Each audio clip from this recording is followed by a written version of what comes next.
Well, if that wasn't an appropriate song, I don't know what it is. Thank you.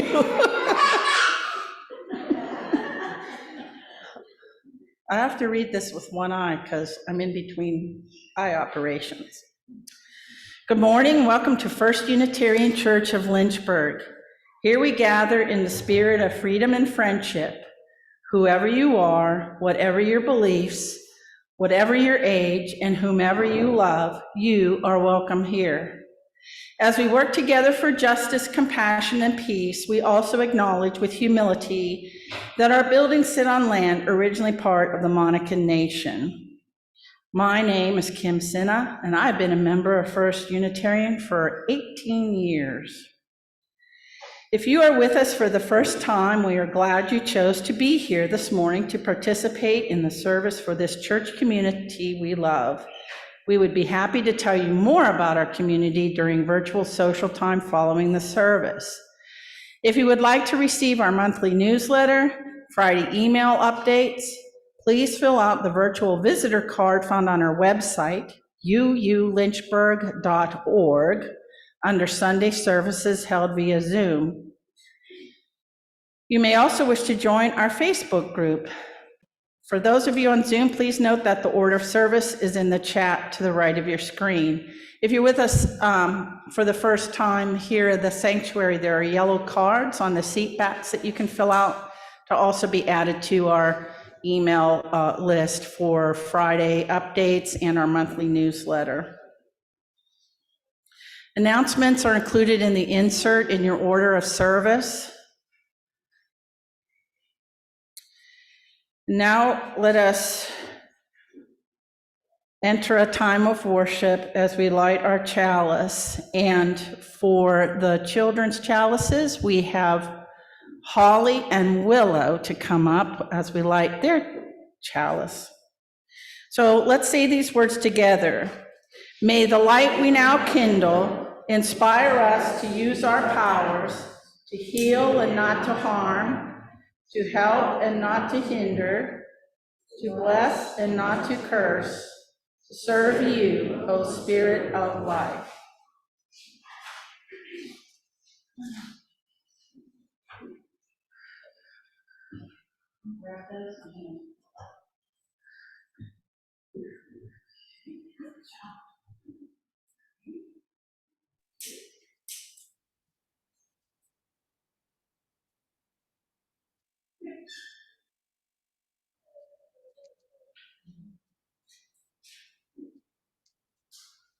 All righty.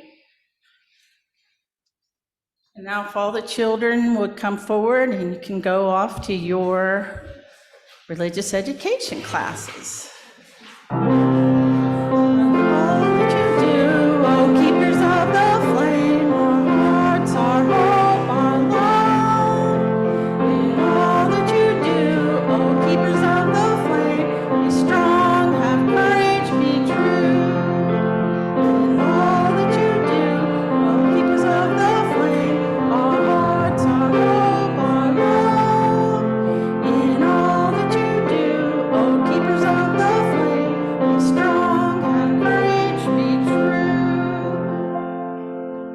Now we'll have opening words from Gary. Our opening words this morning were written by Arlen Goff. Thresholds. We cross them every day, from room to room, from outside to inside and back again, from here to there, from anywhere to everywhere, from age to age. Each threshold offers an opportunity for change, for renewal, for transformation, from what we were and what we are to what we can be. In this hour and in this place, we cross a threshold from our day-to-day everydayness into space and time attuned to the other, to the sacred, to the holy, into an awareness of new life pregnant with possibilities. How will we be renewed in this moment? How will we be changed by this hour? How will we be transformed through this gathering of beloved community? Come, you thirsty souls. Come, let us worship together. Let's join together and sing hymn number 194, Faith is a Forest. Please stand and bow your spirit as you are able.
Before I introduce our offering, I want to note that today is a Generosity Sunday, and our charity for this month is Madison House of the Arts. And in a moment, Christopher Townsend will be telling us a little bit about what they do. All loose cash and any checks you make out, you can write them to you, the First Unitarian of Lynchburg, and put Generosity Sunday in the memo line. will go to this charity. Mr. Townsend?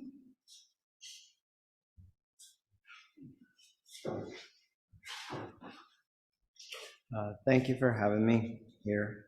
I'll try to keep this brief and to my bullet points. I'm not a great public speaker, so I wanted to start today with a couple things. God, for me, is Abba to all, and Abba to me is Father. He said, the Creator never said, put limitations on being a father, like age limit. He said, I will always be your Abba, no matter your age or circumstance. In fact, Psalm 68:5 and the NLT says, he's a father to the fatherless and a defender of widows. The Madison House of the Arts, when I first attended there 3-4 years ago, was started by a lady named Carrie Robinson, who had a great community outreach through art. And when she had moved on, we had turned it into a nonprofit. We had taken art and used it as an outreach for the community to feed individuals that were facing food insecurity. But what I believe is God, Creator, had a higher power, had a better plan. We started getting an influx of youth that started coming out of nowhere. All of these youth started using music, started using art as a form of expression, not just to uplift themselves, not to say, hey, I want to be famous, but to express that they are suffering with severe mental illness, suffering from suicidal thoughts. Some of them are suffering from food insecurity. Some of them are suffering with heroin addictions as young as 15 years old. But what the Madison House has been doing for them is creating an atmosphere for positive coping skills. Some people see our videos online and they're like, oh, these kids are like screaming and doing their music thing. But what they don't realize is this isn't an open mic. These kids are not performing for an audience. And if you listen to their lyrics and you listen to what they're saying, they're venting about their daily life. The last year, we've been a nonprofit now for a year, has blessed me personally. I've been very involved with these kids. They've changed my life. We have a board made of counselors that are substance abuse counselors that guide me. They will give me the resources that I need to direct these children if they want to take those steps for positive change. We have kids that come there that will come there for what we call our place is a sober, safe space. And I'm always honest with parents when they come there and say, some of these kids are not sober. They come there to escape being alone so that they don't get high or they don't get drunk. We've had kids come there that are drunk, but we take care of them because other nonprofits have pushed them away. They need to be loved. They need to be listened to and cared for. Some of those kids come there because they need food. They need people to listen and take time to value them because their home lives are so dysfunctional. So when I read that verse, I feel like the house itself has become this home, this father figure in a way for some of these kids. We have an open refrigerator policy, an open cabinet policy. Some of these kids are comfortable now. They come in, they get the food they want, they sit down on the couch. It's become home. And for me, that's a blessing to see.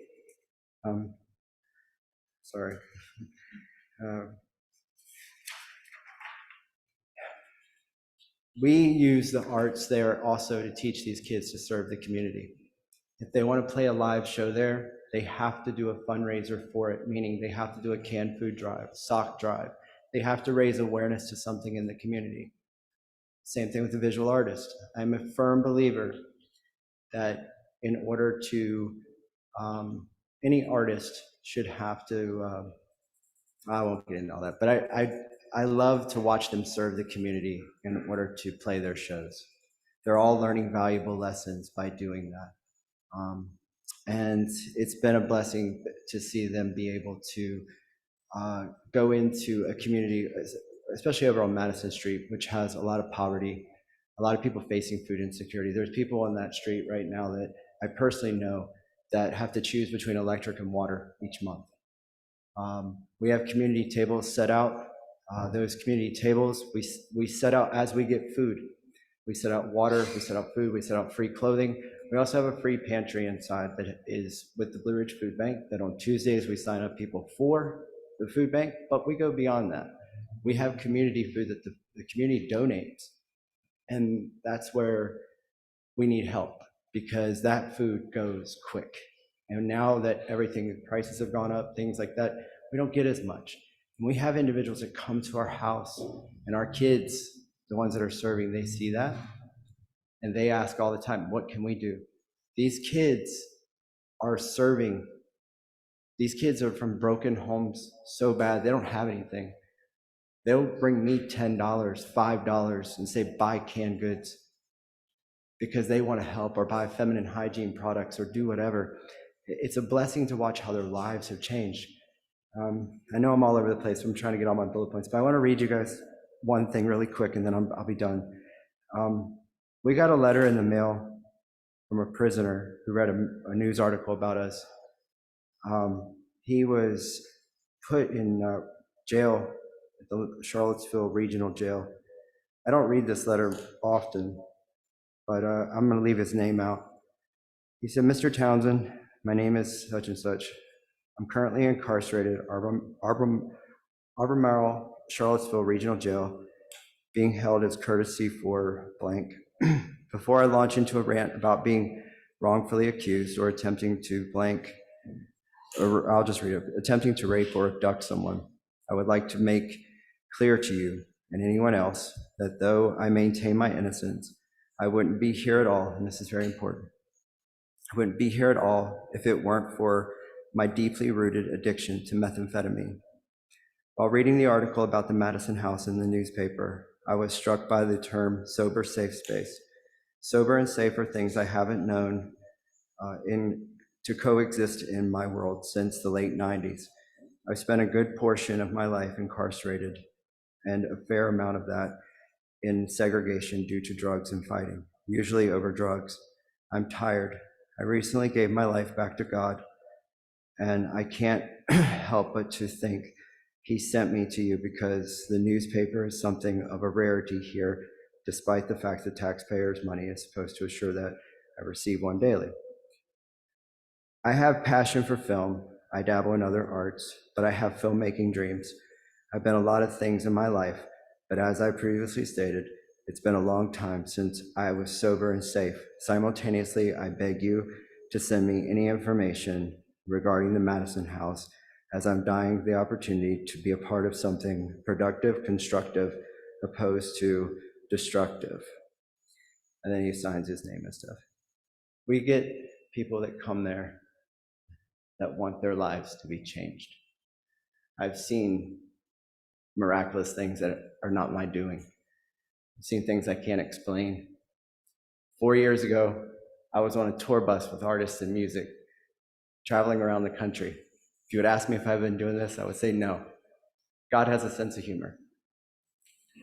And it's a blessing. I love all those kids. They've changed my world. Whatever even if it's not money you can give, it's time. And my thing is, if you're not helping at the Madison House and you see youth out here in Lynchburg, I ask you to help them by listening to them. They need it. Depression is so real with these kids. And they need your time.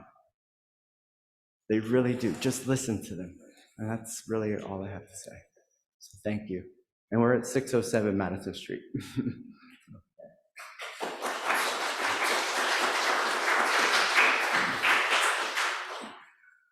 Thank you for that. That's Very inspiring.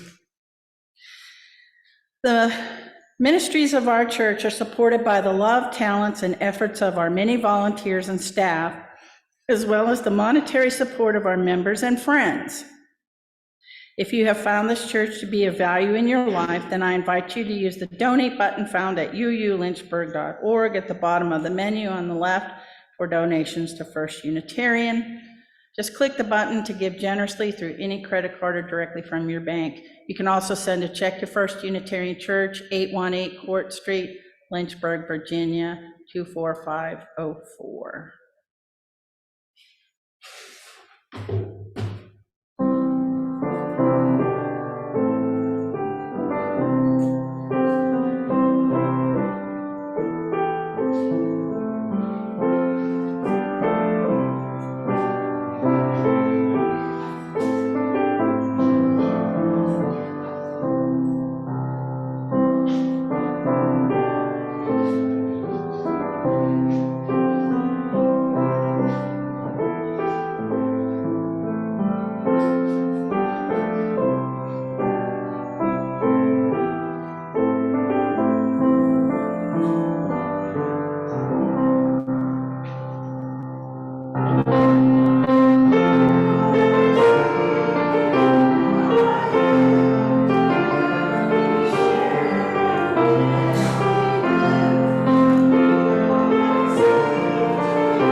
We receive these monetary gifts along with the gifts of your time, work, and creativity, which also sustain our church. As together we give generously to support our congregation, let us also commit ourselves to a unity of spirit to make manifest a more just, peaceful, and loving world.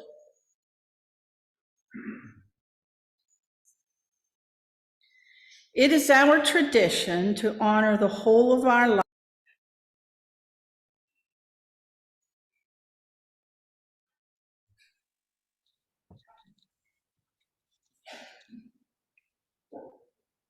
Our meditation this morning was written by Doug Kraft. It's titled, Resistance is Futile. We want to give you an update on our progress, the captain said over the PA. A silent groan went through the passengers. The word update meant the problem wasn't fixed. I was on a plane sitting on the tarmac trying to get to the East Coast where I was officiating at my nephew's wedding. We took off nearly an hour behind schedule. My itinerary gave me an hour in Houston before a connecting flight left. I'd hoped to get something to eat. Instead, I barely made the plane. I like to look out airplane windows. The woman by the window closed the shades so she could watch a movie. The woman right next to me had 3 martinis and laughed constantly as she watched the movie. I wasn't interested in the movie. I read a little, slept a little, worked on my computer a little. Nothing was satisfying. There was nothing left for me to do but meditate. I didn't want to meditate because there was so much aversion inside me about all the things that hadn't gone the way I wanted. When I closed my eyes, I was too worn to fight the aversion, so I didn't try. I just felt the cranky thoughts and relaxed. The aversion wasn't that pack of grubby monsters I'd feared. It was like a 4-year-old complaining that Dad cut the crust off the bread of his sandwich. It was sad, but kind of sweet and endearing. I remembered that crucial meditation lesson. Resistance is futile. Fighting reality, wanting things to be different than they are, is what Gene Houston calls schlock suffering. Life has its unavoidable discomforts, but it doesn't turn into anguish unless we have the hubris to think it should be different just because we want it to be different. Aversion is like an ocean wave rolling toward us. We can try to run from it, but it's likely to catch us from behind, sweep us away, or knock us flat. The Buddha recommended turning toward discomfort and getting to know it. even if that means diving into the wave. Then we experience its true nature. Water that passes by in a rush. Not so bad after all. Sitting on the plane, I learned this again for the 1000th time. Old habits of turning away are deeply conditioned. I have to learn it over and over until relaxing into the wave becomes a deeper habit. It was almost midnight when my sister picked me up at the airport. I was worn, tired, hungry, and unexpectedly light in spirit.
This morning is our annual This I Believe service, which I always look forward to.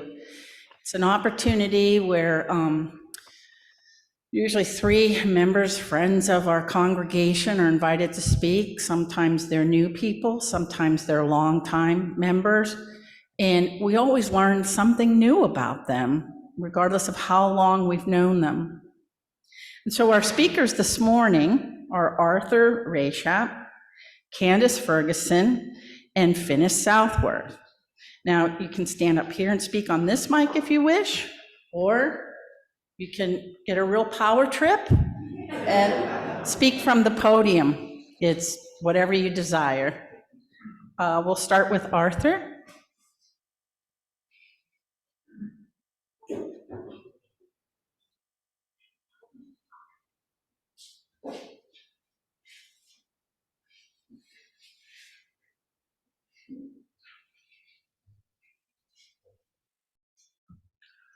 I'll skip the power trip. Good to see you all, and so many names up on the virtual. Let me start with a spoiler. For a couple of weeks, I've been thinking about what I want to say and kind of boiled it down to something reasonably short with a story. And yesterday, I was looking at the UU newsletter, and I don't know if any of you read it yet, but the last part was a sermon, Ray, Who You Are, by the Reverend Peter Ferguson, and it kind of, on the one hand, stole my story in part. On the other hand, I truly recommend that you read it.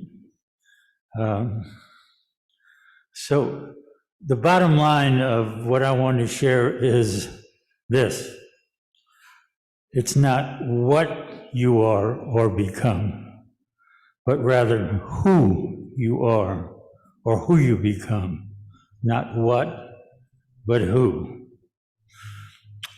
So thinking back on what I was and whom I am or whom I'm becoming, I'm doing a memoir, which is kind of fun, but I don't know if I'll ever finish it. I guess I will when it's over. For the first half of my life, the what was paramount for me. Getting the best grades, finding the best jobs. And immodestly, I think I did pretty good in the what area. I was the top of my classes. I got some really great scholarships. I became a member of the best law firms and investment banking firms. And I got to go get some really great positions in arts management and served in a variety of governmental positions. And I topped off that first half was becoming legal counsel to the Rockefeller family. So that was pretty good what. I then had a transforming life experience. I had moved up to a home outside of Woodstock on a little road called the Velvet Underpass. And I knew some folks in Woodstock, and they stopped me one day on the street, and this is true. They said, "Arthur, you're the most legitimate person we know." Now, how the hell do you want to be a legitimate person? And what they said is they were involved with the arts and with a Buddhist monastery there, and said, "We're looking to raise some money for our interest. And what we're going to do is we're going to grow ginseng." Now, ginseng has to be a endangered species. It also is the top of the value in traditional medicine, particularly in China and places like that. And but they said, "Don't worry, it's not going to take much of your time, and it's not going to cost you anything." Famous last words. So I had turned 40 and had one of those 40 crises in life, just about the first half of my life. And I got involved with ginseng. And one of the things I ended up doing was working with a guy who was kind of an expert in the field. He was a British PhD, had moved to Israel. And we got involved with working with the Israeli government who wanted to make an extract. And I had made a trip to Israel and was in Jerusalem and spent a couple of days there looking at the top of, well, the nexus of so many of religions. You know, this is where Jesus was supposed to be buried. This is the top of the mountain for the Muslims. There's the holy wall for the Jews. And they were running around in all the places, people with different dresses and costumes and so on. And it was, I guess, inspirational. And I was staying at the King David Hotel, which is a fancy hotel just outside the walls of Jerusalem. And at that time, I was getting up and meditating. So I was sitting in my room in the hotel, cross-legged, which I could do at that time. And a ray of light came through the window. And I went out on that ray of light. And it was a experience I'd never had before. I was light, I was floating, I could look down, I could see all of Jerusalem. I felt so free and was able to go where I wanted to go. And most of you probably heard about experiences people have, near-death experiences where they go out and so on. Well, I went out and I visited some fascinating places, and another time we can talk about what might happen when you die. But I was there, and then I looked down, and there was Arthur sitting in the hotel room. And whoever that I was said, "Why do you want to go back? This is so wonderful." And I got an answer. And the answer was, "Because you're not done." So, in effect, that started the second half of my life.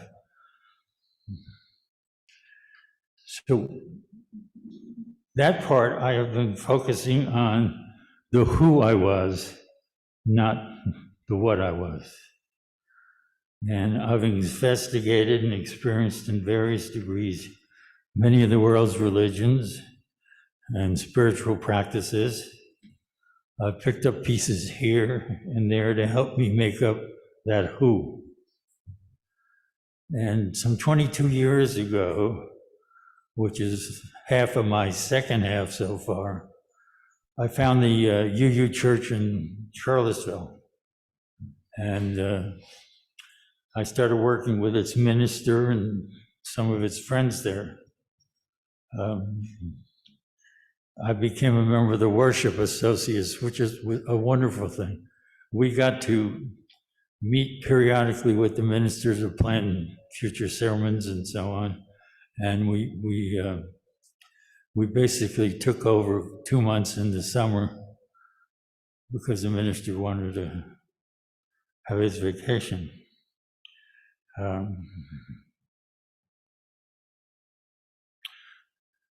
Just a couple of years ago, I moved to Lynchburg and got slammed, as most of us did, with the COVID.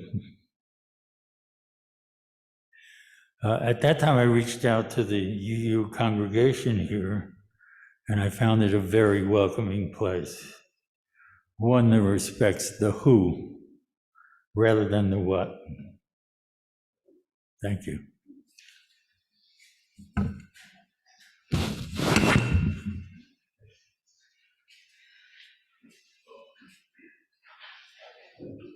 I believe next up is Candice. For those of you who may not make the connection, Candice is our church secretary who puts out our order of service and the Friday email blast.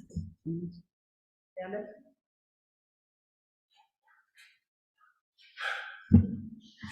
I want to start off by saying that I'm not the best at public speaking, so sorry in advance.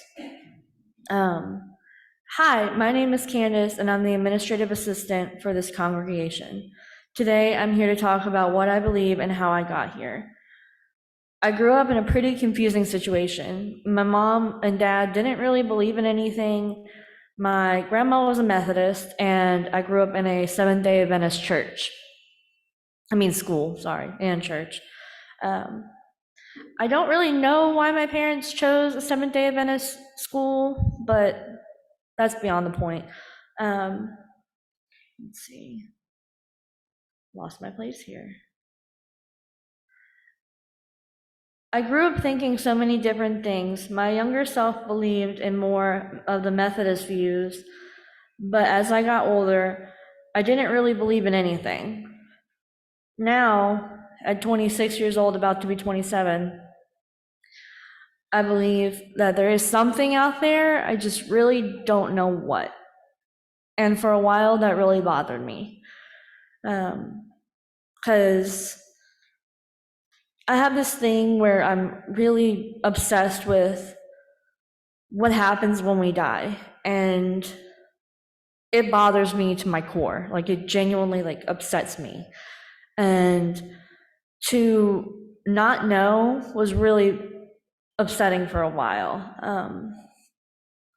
But now I'm starting to learn that it's okay to not really know.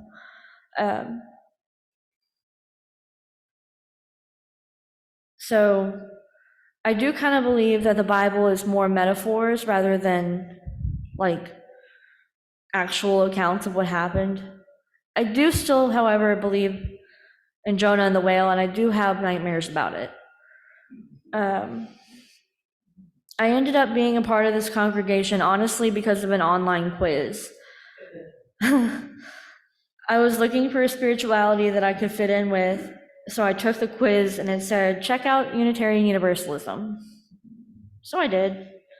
Luckily, there happened to be a Unitarian Universalist congregation relatively close to where I was living. And they were online too, so I didn't even have to get out of my pajamas to go to church. I started doing research and really loved what Unitarian Universalism stood for. The principles really got me interested and ready to attend services. I started attending services in October of last year. My best friend Kaylee and I decided to check it out, but not turn on the camera. We were incredibly shy and didn't want to be noticed at all. It was the service where the religious education kids did a play on the Great Pumpkin. For some reason, I remember Terry, our minister, using a filter on Zoom to become the pumpkin. I loved it and decided from then on I wanted to be a part of this church that seems to have such a fun time despite there being a pandemic. Shortly after I joined the church for the first time, I found out about the Alliance. My mom and I decided to join them because we really hadn't been social in a really long time due to my mom having cancer and a weakened immune system. I'm glad we decided to go because they had mentioned to us that the church was hiring for an administrative assistant. Since I've been little, I've always dreamed of becoming an admin, so I went for it. I'm sure you didn't come here to hear about work and my dreams of having an office job, so I'll spare you the details. So, continuing on, I became the admin and I was loving it. Then I was asked if I wanted to become a member of the church, and of course I said yes. The new member service was also the day before my birthday. What a wonderful celebration. So here I am, a member of the congregation that I love, working the best job I've ever had, just having the time of my life. My vision for this community is to keep being who we are. I believe we all fit together so nicely, and I know we all care for each other and about this congregation. I enjoy it so much when I see people working outside on the flowers or when I come to work and see people working on the grounds. It definitely shows that people here love this place and want what's best. I'm always receiving emails and suggestions from people that just want to see this church thrive and be the great place that it is. It warms my heart to see so many people care for a common cause and work so hard for a common cause. I see this congregation as a spiritual home. I see it as a place to make meaningful friendships, a place that I can feel comfortable and know that I can believe what I want to believe, not what I'm being told to. This is where I see myself for a very long time, and I'm so incredibly happy to be part of such an amazing group of people. Thank you all for welcoming me with open arms and giving me a place to call home.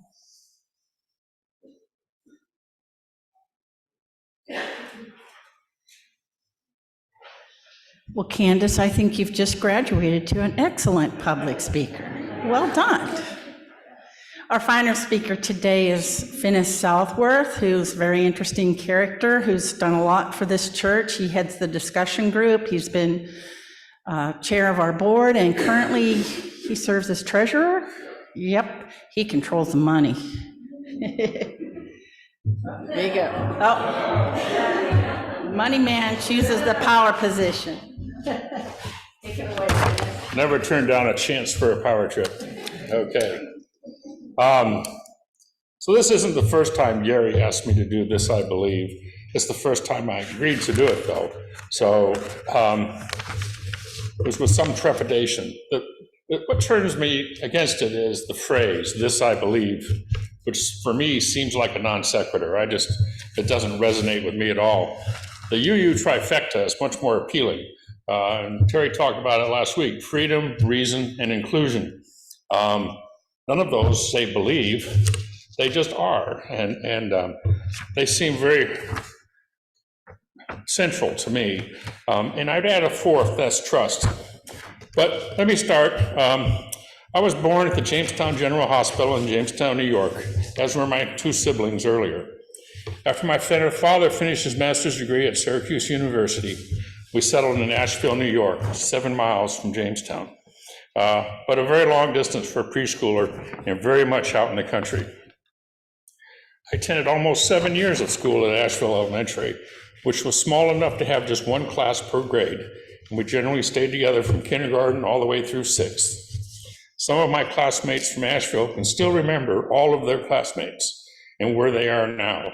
I am not one of those.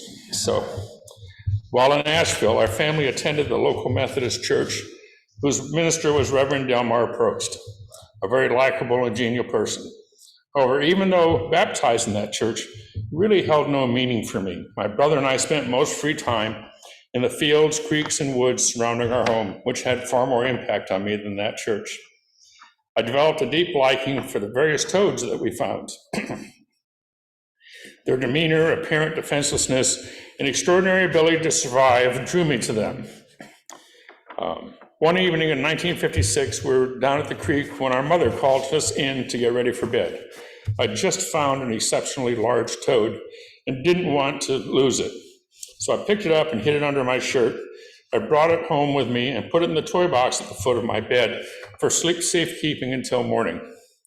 My mother, who always arose very early to get ready for leaving for her nursing shift at Jamestown General Hospital, was up at about 5 a.m. At 6 a.m., she came and woke me up and asked if I had brought a toad to the house the night before. Well, I said, yes, I did, but, well, it's in the middle of the dining room table, she said. And you'd better move it now before your father gets up. So, sure enough, I got up and went and looked, and he was sitting there, or she, right in the middle of the table, staring out the back window longingly. So I reluctantly carried him out back and set him in the grass next to the house. I always knew I would become a veterinarian and would specialize in amphibious care. Whenever asked what I would do when I grew up, that was the answer I gave for the next 10 years. A year or so later, in about 1957, I collected a large batch of toad eggs from the creek and put several gallons of creek water in a tub behind the house. I watched them carefully, and it seemed that soon all of them hatched. As the tadpoles became toadlets, I moved them into alternate tubs with dirt and water basins. All summer, I would carry up to 50 at a time down to the creek and put toadlets along the water. I hoped that I could greatly increase the toad population in our neighborhood. When I only had about 20 toads left of increasing size, I transferred them to cages and carefully fed them larvae and crickets from the pet store in Asheville or that I could find outside. I injured one of the toad's front leg in an unfortunate incident, but 2 years later, I found this gimpy toad out in the woods near the creek, which was the one I had injured, so I guess he survived okay. Life is temporary and precious, is what toads taught me, and with their strong will to live, but regrettably short lifespan. One summer, I caught a large garter snake attempting to eat a medium-sized toad. I put a large rock on the tail of the snake and carefully pulled the toad's rear leg out of the snake's mouth and gullet. The toad seemed to be relatively okay, and he hopped away. I put the snake in a large mason jar, all coiled up. I then took this home with the intent to ultimately let the snake go. However, my father saw the snake in the jar and threw the jar on the ground, breaking it. He then proceeded to beat the snake to death. I never learned why he had such a visceral reaction to the snake. I guess he just didn't like snakes. We then moved to Erie, Pennsylvania in December 1960 until December 62. That was followed by Tucson, Arizona from December 62 to June 63. At least I finished the school year there. Notably, my sister was a junior at Rincon High School in Tucson and was committed to returning to Tucson as soon as possible. We moved back to Jamestown in June of 63, and she had her senior year in Jamestown, but immediately went back to Tucson to attend the University of Arizona. In both Erie and Tucson, we did not attend any church, and I didn't miss it. I attended 9th to 12th grades in Jamestown and felt well involved in the school, extracurricular activities, and the town. In 11th and 12th grades, I was a photographer for the school yearbook, including being photo editor during my senior year. This allowed me to create a portfolio of some of my work, which was pivotal to getting a job at the local newspaper in March of 1967. I worked there full-time until moving to Florida in August 69. During my senior year at Jamestown High School, my parents moved to California. My sister had already moved to Tucson, and my brother had joined the Air Force in 1965. So I struck out on my own with my job at the Post-Journal to support me. I attended the local community college because to attend any of the state universities would mean leaving my job, and I would have no means to cover room and board, and taking out loans was anathema to me. While at the college, I participated in a group that visited many different churches at least once a month. Jamestown is a small city with many churches, so the pickings were plentiful. The more fundamental Protestant churches were very distasteful to me, as I witnessed their pastors shamelessly manipulate their flock. During my freshman year, my parents left California to try their luck in Florida. After staying in Newport Richey for a few months, they settled in Gainesville, Florida, where they were able to get jobs that were very satisfying to them. My father worked for the state as a social worker, and my mother as a nurse at Shands Medical Center at the University of Florida. In December, my roommate and I drove to Florida to visit them over Christmas. I toured the University of Florida campus while there and was stunned by the difference from the snow-covered SUNY campuses, State University of New York campuses, that I had recently visited, and I immediately applied for admission as a junior at UF and was accepted for the next fall. If you know the square in front of Bell Tower at University of Florida, when I walked across that, there was a co-ed coming towards me in flip-flops, cutoffs, and a halter top, strolling across, and I had just been at the University of Buffalo in a blizzard with 3 feet of snow on the ground going, there's something different here. I don't know what it is, but I don't have to put up with that anymore. So anyway, so I did switch to University of Florida. I lived with my parents for several years, and I somehow ended up in nuclear engineering sciences, not exactly veterinary medicine. But I discovered the curriculum was wonderful and a suitable place for me instead of veterinary medicine. In the spring, one of the professors asked me to join his family in attending a Sunday service at the Unitarian Universalist Fellowship there. I eventually agreed and discovered that the fellowship was nothing like any of the churches I had previously experienced. They had a very interesting contract minister, John Wilkes Booth. He didn't seem at all like the original John Wilkes Booth. He was in his 60s, maybe 70, very patrician, dark suit, full head of gray hair, and had every appearance of a US senator and was relentlessly intellectual. His sermons were extracted from John Locke, Theodore Parker, and many 19th century philosophers. I continued attending the fellowship because its principles so closely matched what I believed to be important. I joined the board of trustees for that fellowship, including during the trying time of hiring and firing a new minister. Later, as I was finishing my PhD in nuclear engineering, Nancy and I were married in the fellowship hall.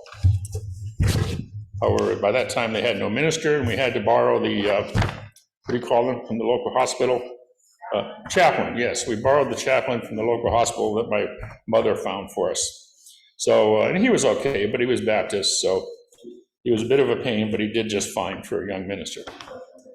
The next week, we moved to Champaign-Urbana, Illinois, and lived there for 3 years.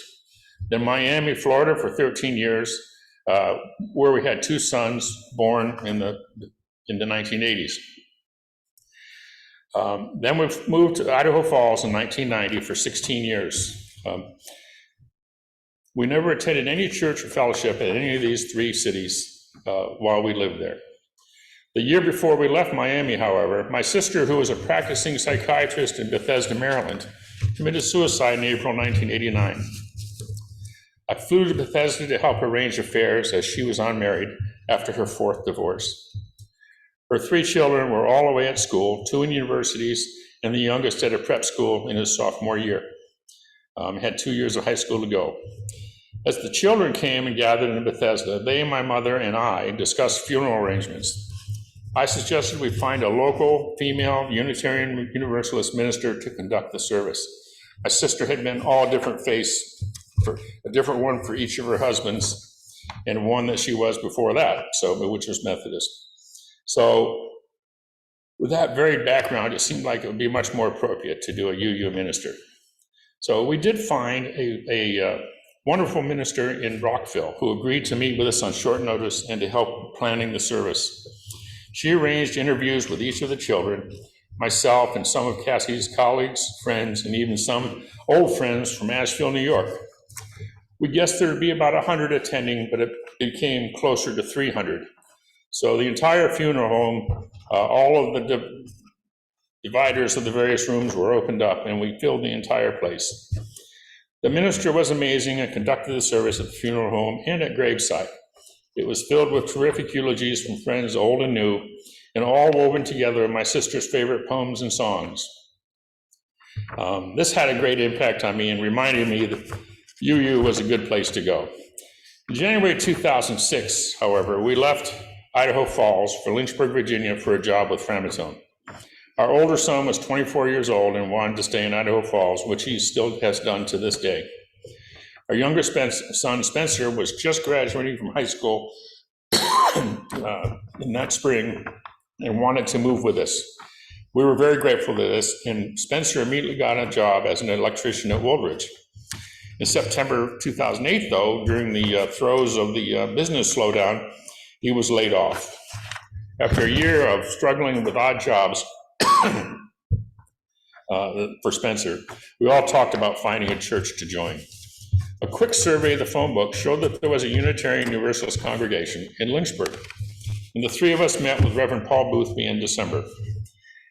A month later, in January 2010, we joined the First Unitarian Church of Lynchburg. This church felt like home. The principles are non-dogmatic, and they support freedom, reason, and inclusion. There were many kindred souls at First UU, such as Russell Ball, John Bauer, John McLennan, John and Bonnie Marsh, Dean Hensley, David McLaughlin, all of whom have passed. But also Kay Gant, the Sinnas, and many others, especially the Morrises, who were very welcoming and helpful to us. We are very lucky to have Bob and Makana as part of this congregation. While the phrase of this, I believe, conjures up Eric Hoffer's The True Believer and the fundamentalist surrender to dogma, there are positives despite these negative examples. I believe in freedom, reason, and inclusion. I believe courtesy and kindness are the magic lubricant for human interaction. I believe in myself and in the strength and kindness of this congregation. And I believe in the dignity and worth of toads and all other living things. Thank you.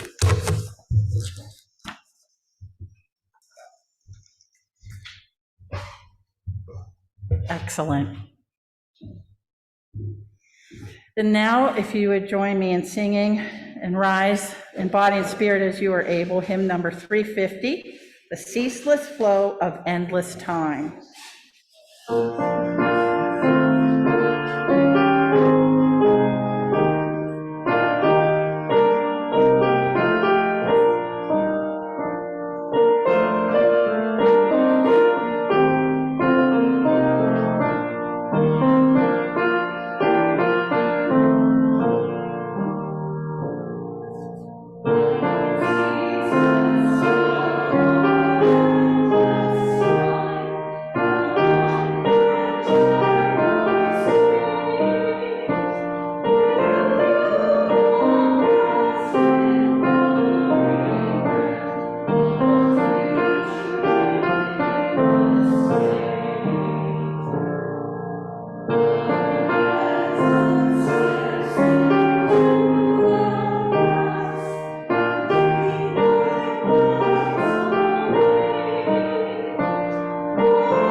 Now, as our service draws to a close, we extinguish the flame of our chalice as we say these words together.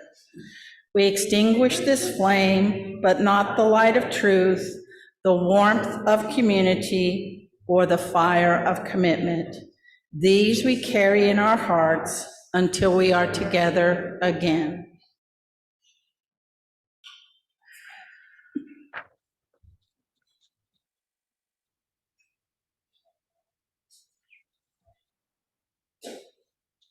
Our benediction this morning was written by Reese Williams. Remembering our spiritual, courageous ancestors who forsook oppression with security to gain freedom with opportunity. May we go forth to master ourselves by accepting duty with responsibility, by showing balance in our judgments, and by having breadth of vision in our deliberations.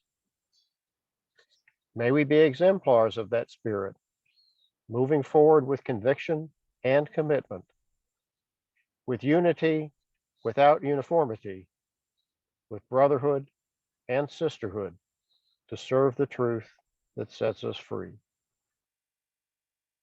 Amen.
And that concludes our service. Thank you for coming, and may your week be full of rainbows.